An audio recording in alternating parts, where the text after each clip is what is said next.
My name is Elisabeth Camp. I teach philosophy at Rutgers University, and today I want to talk to you about narrative theories of personal identity. Personal identity is one of the first and most fundamental questions of philosophy. Who am I? What makes me, me? These questions are inherently compelling, and they're bound up with practical matters that each of us must decide for ourselves. But when philosophers turn to the question, their answers often feel disappointingly abstract. They typically approach personal identity as a special case of a more general topic in metaphysics by asking, what are the conditions on the preservation and annihilation of this entity? And they typically answer the question using the standard method of far-fetched thought experiments. So, let's imagine a woman, Aletha. She was born in El Paso, let's say, works at a pharmaceutical company, likes spicy food, and kickboxes for fun. Now, let's ask, if her body were annihilated and a molecule-for-molecule replica was simultaneously created on Mars, would it still be her? Not just someone fitting the same description, but her? Now imagine that all of her memories and desires were switched with the Queen of England's. Which one would be her? What if the two hemispheres of her brain were transplanted into the skulls of two cadavers? Who would she be? These are interesting questions. But the leading views of personal identity, that I am my body and that I am a thread of overlapping psychological states, have a hard time coming up with consistent explanations of all these cases. More distressingly, though, they don't even address the questions that led many of us to care about the self in the first place. The kinds of features they propose for what makes me, me, are basically the same as what makes Aletha, Aletha, and what makes you, you. They thus explain why each of us are individuals in the sense of being numerically distinct, because we're located at different spatio-temporal locations, and we have different other properties. But the same point goes for billiard balls, or at least for rabbits. They don't even begin to explain why the differences between us are interesting and important. This is where the narrative view of personal identity comes in. It starts from the idea that we're fundamentally sense-making creatures, homo neurans, as John Niles put it, tellers, instead of homo sapiens, or knowers. On a narrative view, who I am is given by the story I tell about myself, or maybe, to guard against rampant self-deception, by the story that an especially honest, reflective version of myself would tell. Think about the sorts of things we tell each other on first dates and at parties and in our memoirs. Where we come from, what's happened to us so far, where we're headed. When I ask myself, who am I? I'm asking how to shape the story of my life so that it hangs together into a meaningful, well-rounded whole. Because the narrative view treats selves as constructed out of a multitude of remembered details and plans, it explains our sense that some actions and features are deeply part of us, while others are accidents. Say, that Aletha's love of science is central to her identity, while working at Big Pharma is just a way to pay the rent.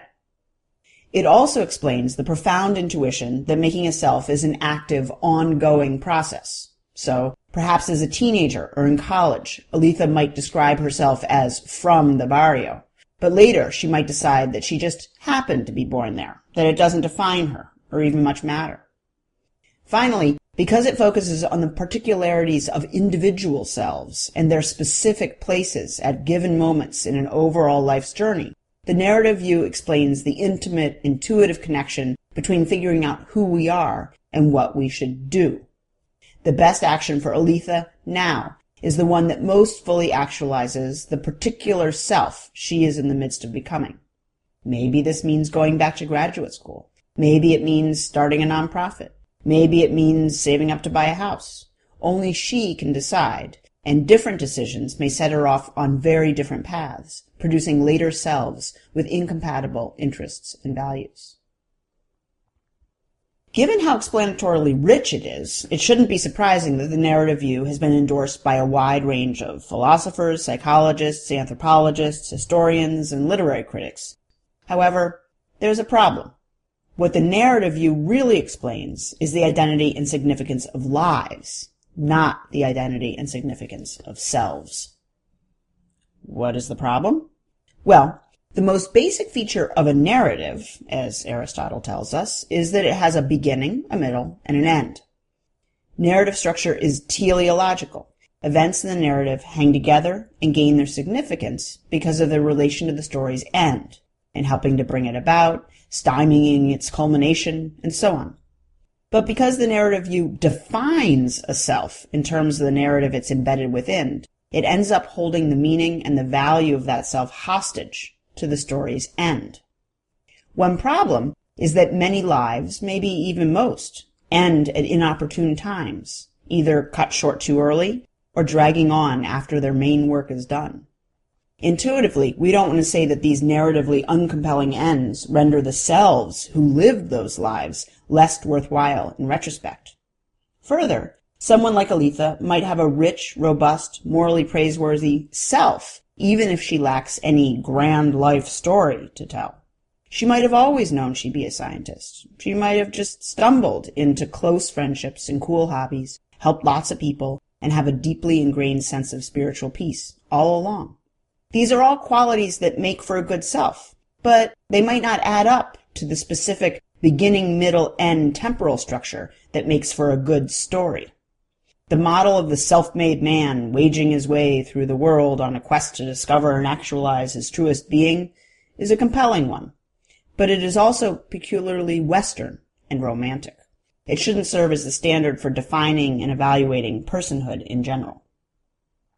Given these problems, the natural question to ask is whether some other alternative might explain the significance and constructedness of particular selves in a way that the standard philosophical views of personal identity don't even pretend to do. Here, I think a different literary trope suggests itself, the self as a character.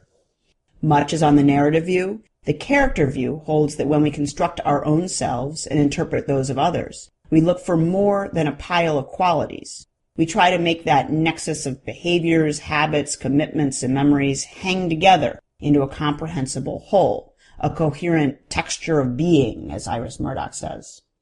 Achieving such coherence of character can be a deep, ongoing challenge. Nietzsche calls it a great and rare art. And telling stories is one common tool we use to do this. But these stories typically concern short episodes within our lives, not our lives as a whole. Moreover, some people are lucky enough, or doomed enough, to have coherent selves more or less from the get-go, or to evolve them slowly without much self-reflection. Stories help, but they aren't necessary for selfhood. The appeal to either stories or characters might make us worry whether the selves we construct through interpretation are really real. What if we really are just piles of properties, differing from each other in endlessly many trivial ways, but without the deep patterns that are supposed to make selfhood significant? What if the construction is all a fiction? In some sense, I think this is right. The reason why the standard views of personal identity don't explain what makes Aletha her and me is because there isn't any deep metaphysical difference between us, besides that we're numerically distinct and have lots of different properties, many of them totally trivial. But this isn't how we actually do or possibly can live our lives. We are sense-making creatures, and making important choices, forming deep attachments to other people, pursuing long-term projects. All of these require us to decide what we, ourselves, care about, even if it doesn't matter to the universe at large, when examined coldly and objectively from the outside.